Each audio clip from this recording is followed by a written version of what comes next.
राम राम साथियों।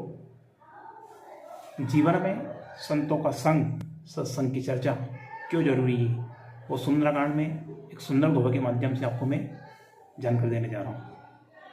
सुंदरकांड में एक दोहा आता है, तात स्वर्ग अपवर्ग सुख, धरई तुला एक अंग, तूल न ताहि सकल मिले, जो सुख लव सत्संग।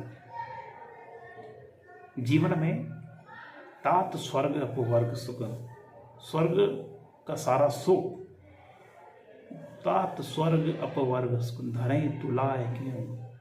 स्वर्ग का सुख एक तरफ तराजू के पलवे में रख दीजिए और दूसरे तरफ दूसरे तराजू के दूसरे संतों का संग, सत्संग की चर्चा को रख दीजिए। सत्संग की चर्चा क्षण मात्र भी आप करेंगे जीवन में, उस चर्चा का महत्व स्वर्ग के सुख से बड़ा है।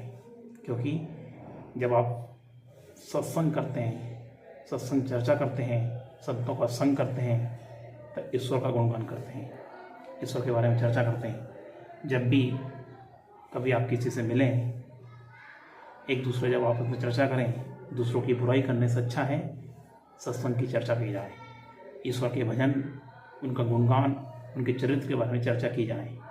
उनके चरित्र की चर्चा करके आप जीवन में एक दूसरे को सकारात्मकता से महसूस करवाएंगे, एक दूसरे को भगवान के जीवन के जो आदर्श हैं, भगवान के जीवन की जो प्रसंग हैं, भगवान ने जो कार्य किए हैं, प्रत्येक शास्त्र में अलग अलग जो वर्णन है, उसके बारे में चर्चा करेंगे।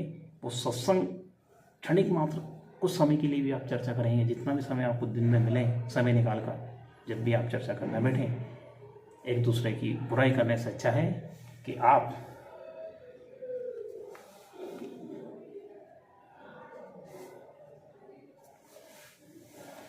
एक दूसरों की बुराई करने से अच्छा है कि आप जब भी मिलें सत्संग करें। क्योंकि यहाँ पे गौतमी जी ने सुंदरकांड में चौपाई कही है, तात स्वर्ग अपवर्ग सुख, धरई तुला एक अंग, तूल न ताहि सकल मिले, जो सुख लव सत्संग। तो जितने क्षण मात्र भी, लव मात्र भी आप सत्संग की चर्चा करेंगे, ईश्वर का गुणगान करेंगे, वो स्वर्ग के सुख से बड़ा है। राम राम साथियों।